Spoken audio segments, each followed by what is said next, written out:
In ancient Alexandria, a city of scrolls and scholars, a machine spun with impossible power, 1,700 years ahead of its time.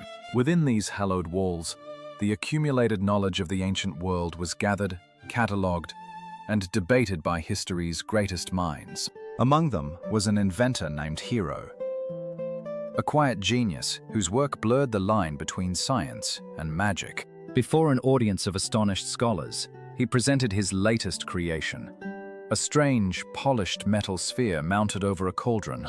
He lit a small fire beneath the sealed bronze vessel.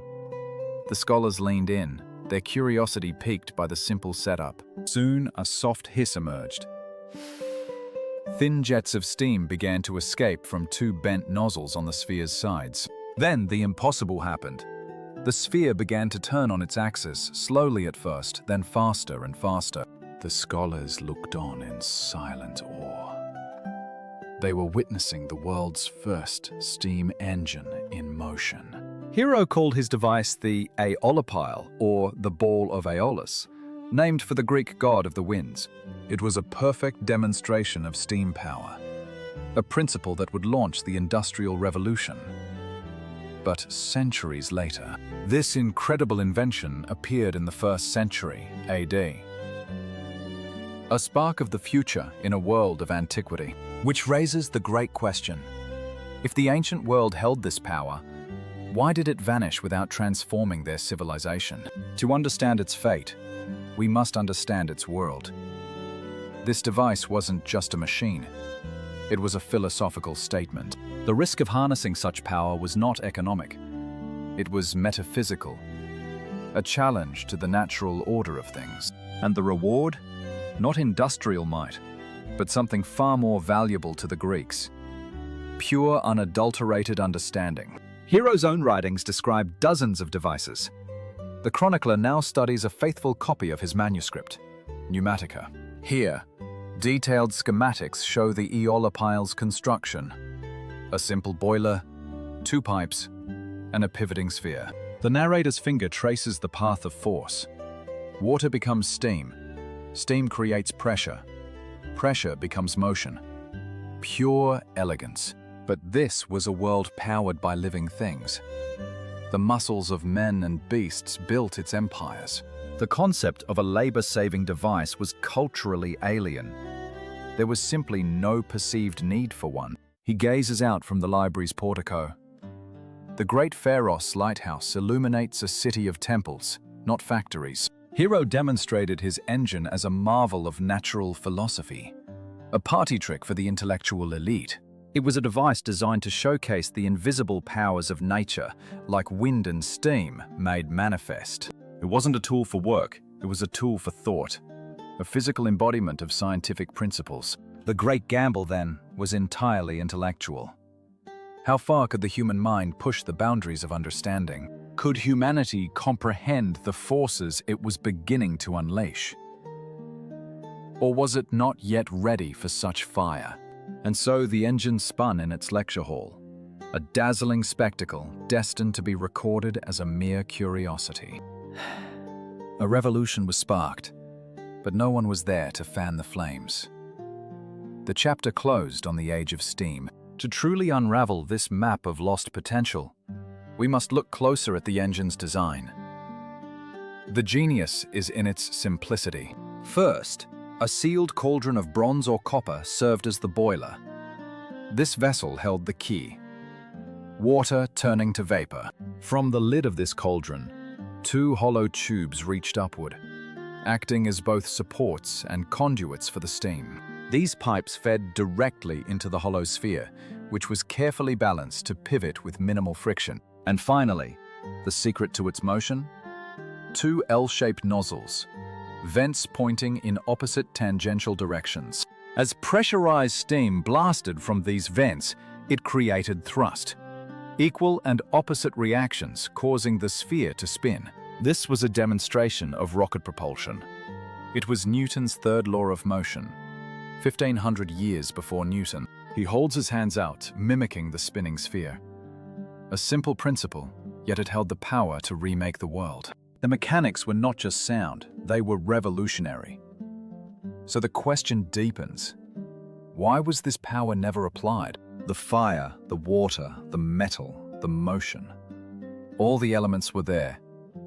But a crucial ingredient was missing. That missing piece was not technical, but social. The answer lies not in the engine, but in the economy of its time. In the Roman Empire, the most powerful engine was the human body, and its fuel was cheap and abundant. Slavery was the bedrock of the ancient economy. This grim reality shaped every aspect of technological development.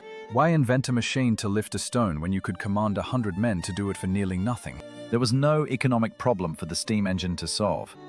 It was a brilliant solution in search of a question. The empire's wealth was built on conquest and agriculture, not on manufacturing or industrial production. Mass production, the very concept that fueled the Industrial Revolution, was centuries away. The mindset was entirely different. But economics is only half the story. To see the full picture, we must look at Hero's other inventions. He designed temple doors that seemed to open by magic when a fire was lit upon the altar. Divine intervention. He also created the world's first vending machine. A coin was inserted, and it dispensed a measure of holy water. He built elaborate fountains, self-trimming lamps, and even a fire engine pump. All powered by air and water pressure. A pattern emerges. These were not tools of industry. They were instruments of wonder and demonstrations of principle. Their primary purpose was to inspire awe in the populace or to prove a complex theorem to fellow scholars. His automated puppet theaters could perform entire 10-minute plays using a complex system of ropes and gears. The goal was never to replace the actor, but to demonstrate that complex actions could be automated. A triumph of pure mechanics. In Hellenistic culture, the highest achievement was not creating a useful product, but proving a universal principle. The Aeolipile, then, was the ultimate demonstration. It was a poem written in bronze and steam about nature's hidden forces. So the engine wasn't a failure. It was a resounding success, perfectly achieving the goal its creator had set for it. Its purpose was to make you wonder, to make you ask, how? It was an invitation to look deeper into the world. The knowledge was not lost, merely recorded and filed away in the Great Library, awaiting a different age.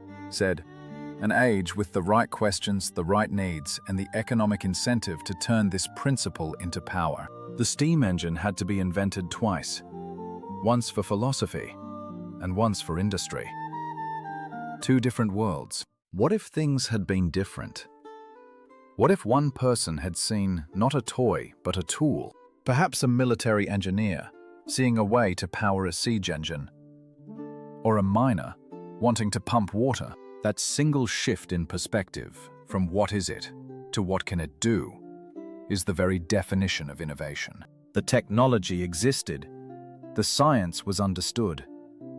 Only the will and the vision were absent from the equation. The Great Library itself would eventually burn, and with it, countless scrolls of ancient wisdom, including many of Hero's works. Sad. The spark was not just ignored, it was nearly extinguished forever, buried under the ashes of a fallen civilization. But knowledge is resilient. Copies of Hero's works survived, passed down through Byzantine and Arab scholars, waiting patiently within the ink and parchment for the day the world would be ready to read its secrets anew. And so we arrive at the grand design. The engine was not a lost technology, but a seed of an idea planted too early. It was a triumph of Hellenistic science, the absolute pinnacle of understanding principles for their own intrinsic beauty. But let's imagine for a moment. What if that seed had found fertile ground? What would that world have looked like? Roman galleys powered not by oars but by steam, crossing the Mediterranean in a fraction of the time. Mines dewatered by tireless pumps, aqueducts reaching even further, powered by Hero's forgotten engine. An industrial revolution beginning under the Caesars. A world so different from our own it's hard to even comprehend. But that was a path not taken. The dream faded, and the world slumbered on for another 17 centuries. And here lies the echo. The story of Hero's engine leaves us with a timeless and urgent question. How many world-changing ideas are dismissed today as mere novelties, toys, or curiosities? How many Aeolipiles are spinning right now? The gap between a great invention and true innovation is a bridge built of vision, need, and timing. Hero gave the world a spark. He taught us that every stone, every jet of steam carries a story of potential. If you believe great ideas deserve a second look, share this story. Subscribe for more journeys into our incredible past.